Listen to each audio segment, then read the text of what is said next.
Welcome to another episode of the Modern Facilities Management Podcast, brought to you by Stratum. I'm your host, Griffin Hamilton. This is the show where I interview industry experts who share their stories, strategies, and insights into modern-day facilities management. From hospitality to commercial real estate and everything in between, we'll learn what it really takes to succeed as a facilities manager. Welcome to another episode of the Modern Facilities Management Podcast. Today, I've got with me Randy Olson with ProFMI. Randy, how are you doing? Oh, I'm doing great, Griffin. How are you doing today? I'm doing well. It's Friday as we're recording it, so looking forward to the weekend. But I know we've been in contact here for what seems like a couple months now, and I'm glad we're able to finally sit down and hit the record button here. But why don't you tell the audience who you are, what you do, and give a little context there. Yeah, great. And I really appreciate you having me on.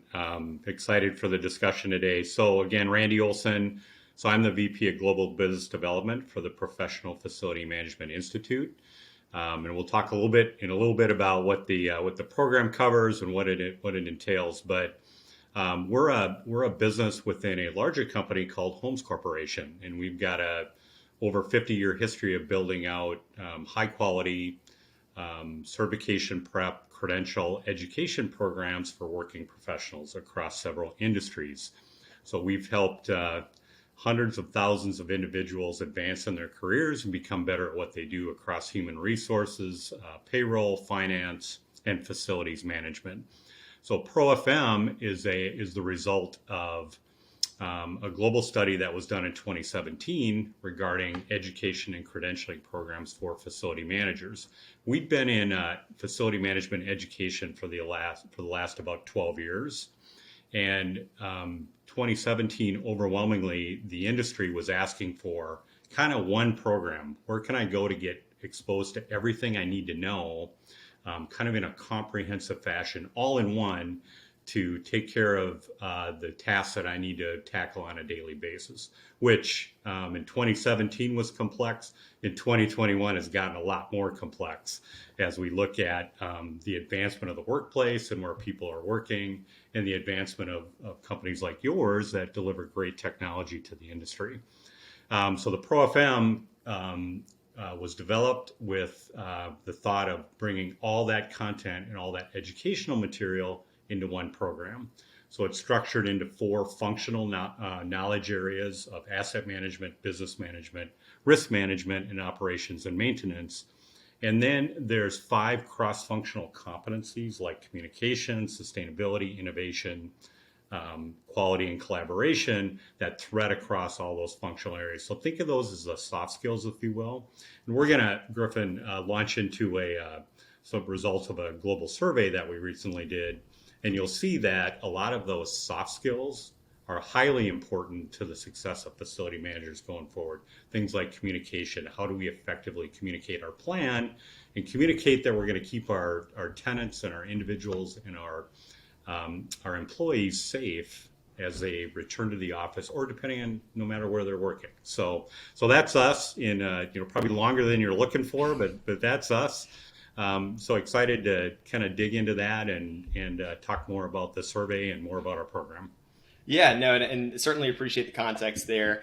And we've had people on the show from different universities and really talking through the evolution of facilities management over the years. And it's great to see what you guys are doing and really standardizing as best we can, getting educated and having a formal education in this space, because it's so difficult. And you brought it up earlier as far as the complexities, just 4 years ago and how it's evolved over time. And, it's something that I guess a quick question off the bat, how do you guys look to keep evolving with the industry, with how quickly it's changing?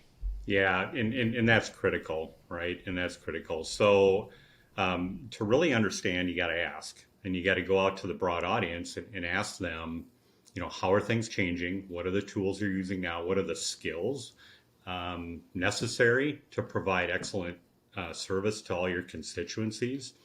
How do you manage your staff? What does your staff need? So you got to ask.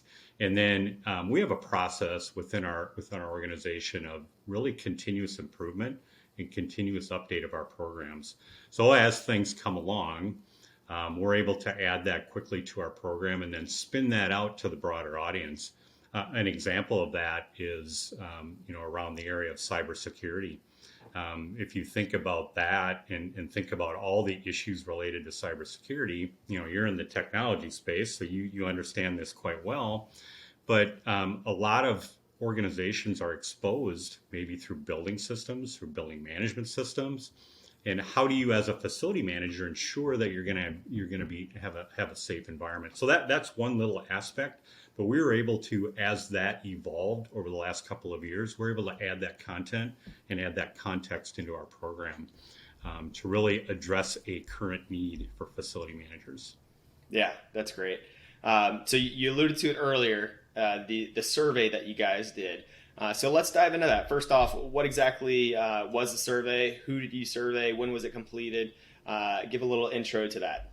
Yeah, and I appreciate that. So, we're as an organization, as I just mentioned, I think it's important. You gotta ask people what they need to have, right? And you gotta and then try to deliver that to the market.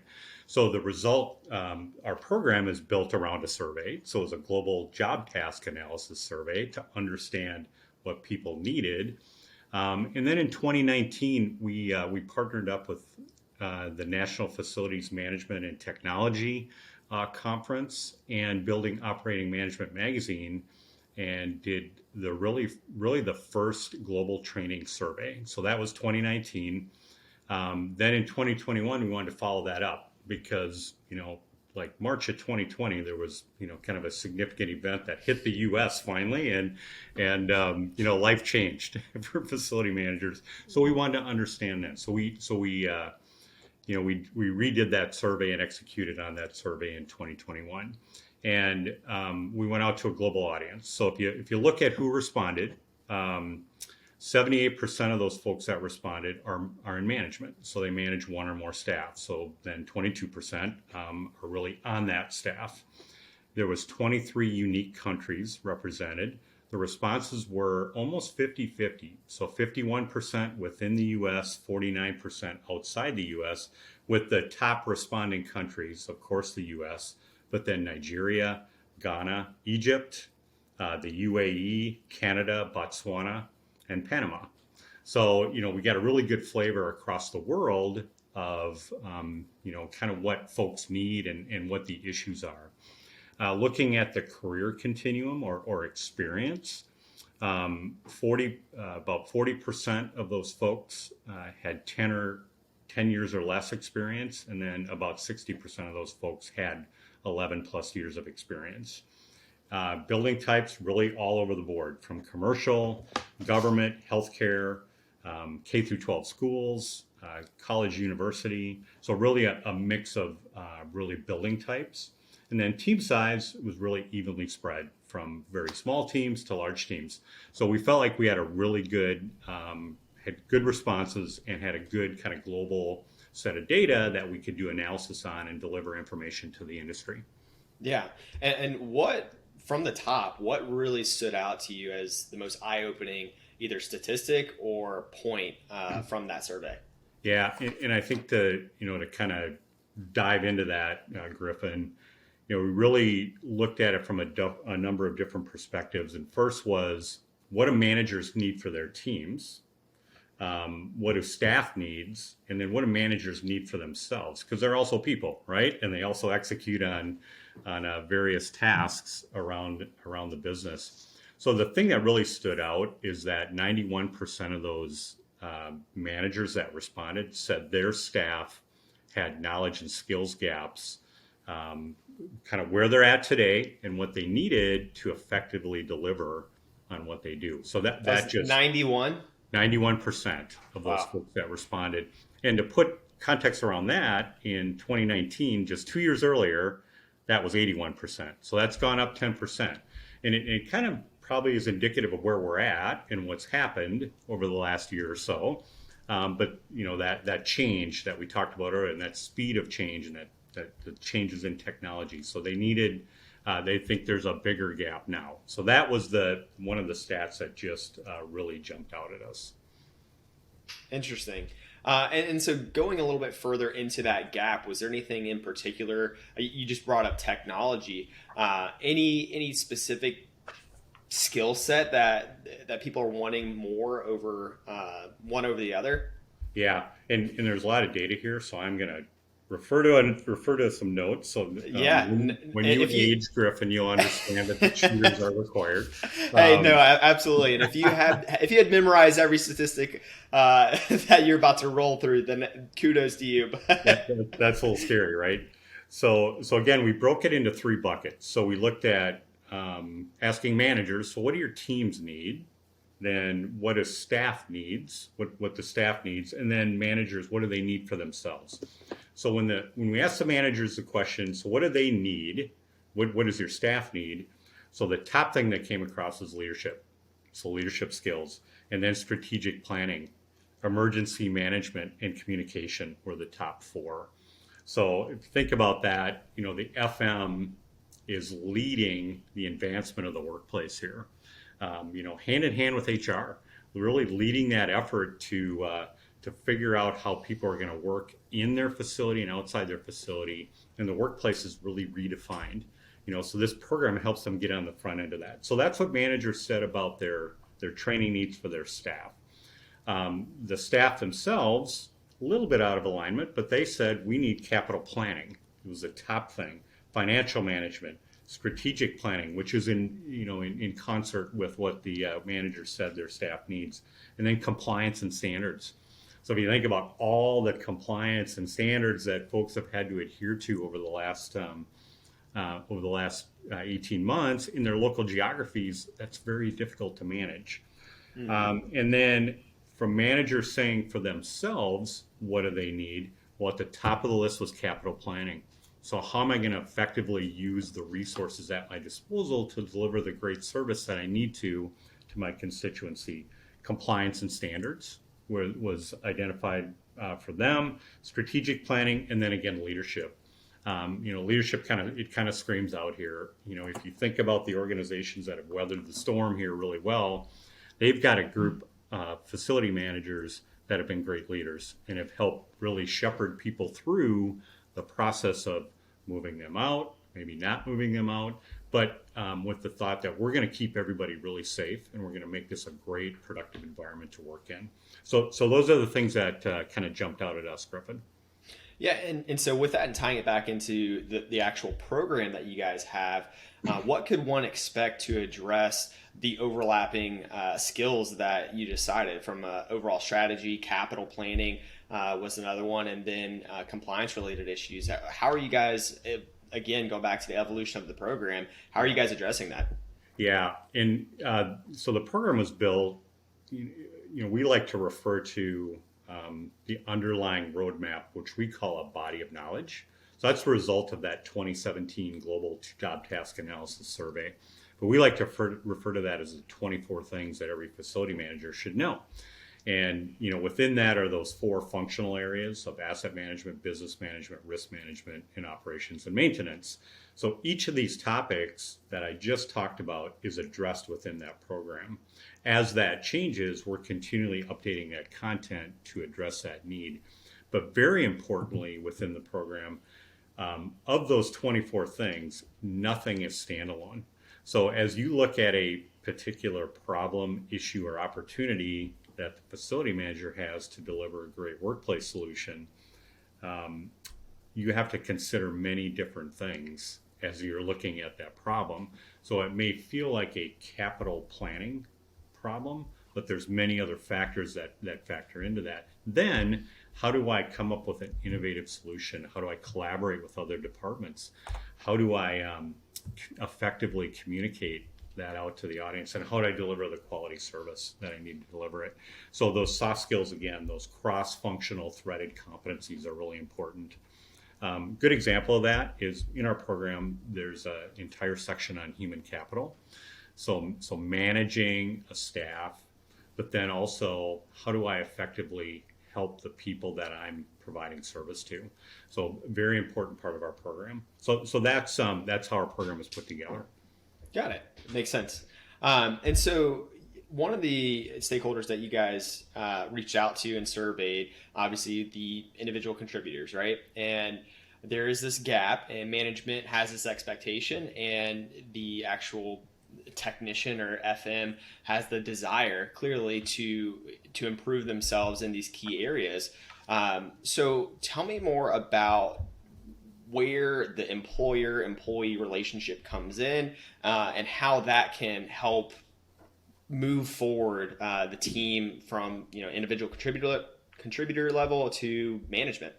Yeah, and that's a great question. If you look at what managers said about their staff, the number one thing was leadership, right? So everybody has an opportunity to lead. I think from an employer perspective, they really need those facility management folks to really lead their organizations. Employer-employee, there's never a better time and never more important time to give people the appropriate education, training, skills development, the knowledge, the competency needed to deliver that great service. So, I think we discussed this, you and I, a little bit earlier about 60% of the employers said that they would fund training for their employees. Boy, we'd sure like to see that go up, on behalf of the employees. And, I think a trained employee is a happy employee. They become more loyal to the organization because there is no shortage of opportunities for these folks out there. So it's very important from a retention standpoint to deliver that great service, to provide, the appropriate training for these individuals. So, I think it can be a complex relationship, but I think embraced the right way, it's very positive. Yeah, and even looking ahead beyond the short-term return on your team developing these skills that are so very clearly needed, as you look forward, looking for your next opportunity potentially as a candidate, how that's going to impact you and standing out from the crowd, because we all know the turnover that's going to happen in the very near future. There's going to be a huge need for facilities managers, and so it makes it really interesting, a really interesting time over the next 5 to 10 years. Yeah, and I appreciate you bringing that up. I had a discussion with we have a lady on our board named Stormy Friday, and she's literally written the book on facility management. And we just yesterday had a conversation about really the retirement issue that's looming in facility management, and that's been a problem for a number of years, but the global pandemic has exacerbated that problem. So more and more folks are deciding, well, I'm gonna opt out of this, and so there's a number of opportunities, a number of open positions that we have to fill. As an industry, we take that very seriously here. We hope to help people transition from other careers into facilities with great training. But there's also great organizations. You folks are involved with FM Pipeline, that help those younger folks really get exposed to a wonderful career and wonderful opportunities around this. So we all have a responsibility around that. We take that very seriously. We're also very active with FM Pipeline and helping recruit high school students. But if anybody wants to move and change careers, it's a great time because there's significant opportunities out there in a really, really interesting career, right? Yeah, and what you guys are doing, and as colleges and universities pick up and formalize the education and having an actual degree and a formalized path into facilities management, it's needed. Might be a little bit overdue, to say the least, but it's certainly exciting to see where it's going there. Yeah, and that's a great point, Griffin. So traditionally, there hasn't been a lot of degree programs for facility managers, and I think when I started in facility management in 2009, the common joke was, well, I got into this career by accident. I was an engineer and they said, hey, do you know anything about buildings? Well, I know something about technology. All right, you're our facility manager. And all of a sudden you have all these responsibilities, right? And, I think it's described often that engineering is very black and white. It's very ones and zeros based, where facility management and managing the workplace is all shades of gray. It's not always black and white. It's not always ones and zeros. So there's a lot of skills and a lot of things that need to happen to become effective at that. So facility management degrees are wildly important, as are programs like ours that help folks fill in any knowledge and skills gaps that they need to do their job. So.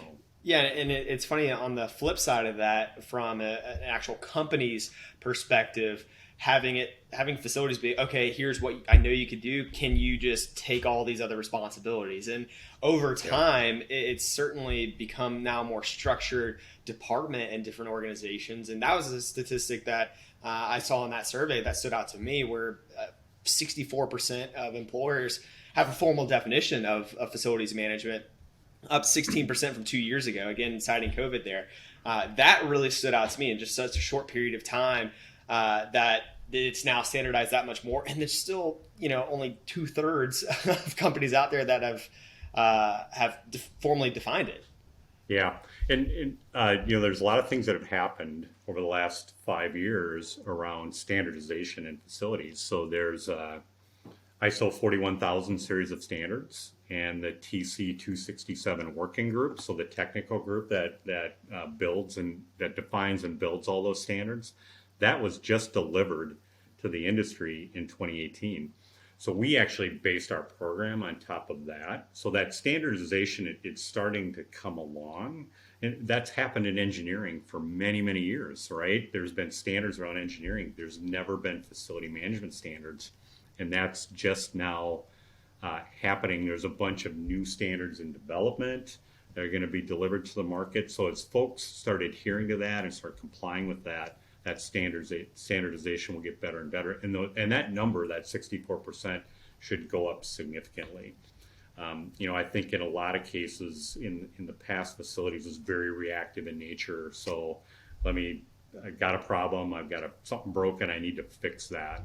Now we're getting to the point with great systems like yours where we can start planning, we can do predictive maintenance, we can do plan maintenance, we can really do a better job of managing the systems we need to. So standardization is really important. We think that's very important, and we thought it was very important to build, use that as a base into our program so that the ISO standards are referenced all across the ProFM program. Yeah, and looking ahead and looking at the impact of COVID, of a lot of folks working remotely, there's a component of that survey of the pivot to remote work. So talk more to that and where you see that going and how that's going to impact the program. Yeah, and you certainly can't run a survey in 2021 without asking that question, right? So what are you going to do? And it's just interesting how that's played out over the last few months. I mean, I'm in Minneapolis, St. Paul, and one large organization here was intending return to office on right after Labor Day, which in the Midwest that's the end of summer. Right. We could get snow the next week, right? So they're going to return to the office then, continue working remote until then. But now they've delayed that. So it's possibly mid-October with the new variant. So from a facilities perspective, think about the planning and management and communication that has to happen around that. So you've got to continually kind of turn and pivot around all that. Then look at K through 12 schools. We just got the note from our school district here yesterday about returning to school and what are we going to be masked? Are we not going to be masked? Is there an online option? So, and a lot of that is dealing with the facilities and the built environment. So, I think there were some very telling stats out of the survey around pivoting to remote work. So almost half of FM professionals worked remotely at least one day per week during that time, which is, that's quite a change. And then 47% of those folks remained on site. The key component to that and the key training opportunity around that was communication. So how do you communicate and communicate safety? And then 72% of remote FM professionals said that credentials were more important now than in past years. So, there's just so much knowledge to gain and so much really soft skills to gain by getting appropriately trained to manage this evolving workplace that we're moving towards. Yeah, and that's a good segue to hit on the last note here as far as the direction you guys are going. And with all of the changes coming up, what's the future of what you guys are doing at ProFMI? Yeah, so again, you got to ask, you got to go out, and you got to understand. So we get feedback from folks in our program, folks that have completed our program and earned the ProFM designation. And then we ask the broader industry, and then you've got to be able to quickly react to that. So we're in a continuous improvement process. So are we presenting the right material? Are we presenting the right training? And then are we assessing the right things? So that's a constant evolution of a program. So we call it continuous improvement here, and we're continually doing that. So that's how we're poised to move forward and deliver great things to the market. Yeah, and we want to have impact. We want to have positive impact and help elevate this great profession we're all in. Yeah, and having talked with you several times and having met your team before, I could feel the passion for facilities and for what you guys do. And so a bunch of genuine people over there. And so I've thoroughly enjoyed getting to know you and the team. And on that note, where can people find you and where can people reach out to if they're interested in what you guys are doing? Yeah, our website's a great resource for all that information. You can actually get full access to that training survey report. So the white paper is delivered there, but the website is profmi.org. And out there you'll find our history, who our team of experts are that help put together and build the program, and then a whole bunch of tips and tools. So this training outlook survey, white paper, a detailed document of the body of knowledge, so what's delivered in the program. There's sample reading materials there. There's a demo there. So there's a whole abundance of information. So profmi.org, that's the place to go. Perfect. And that'll be in the show notes, certainly, so people can find you. But Randy, before I let you go, a question I always ask people, who or what had the biggest impact on you and your career? Oh my gosh, that's an interesting question. So I had a sales manager early on in my career that he said, here's how you need to live life. Work hard, run scared, and never gloat about anything. And I'll never forget it. And I've kind of lived, kind of my career with that. So work hard, run scared, never gloat. I love that. I might steal that. Well, Randy, thank you so much for coming on. It's been a pleasure talking to you once again. Loved hearing what you guys are doing. I'm really excited to see the direction you guys are going. And once again, thanks for your time. Yeah, thanks, Griffin. Really appreciate the opportunity. We'll talk again soon. Thanks for listening to another episode of the Modern Facilities Management Podcast. Make sure to subscribe for future episodes and visit our website, stratumcommunity.com, for more facilities management content.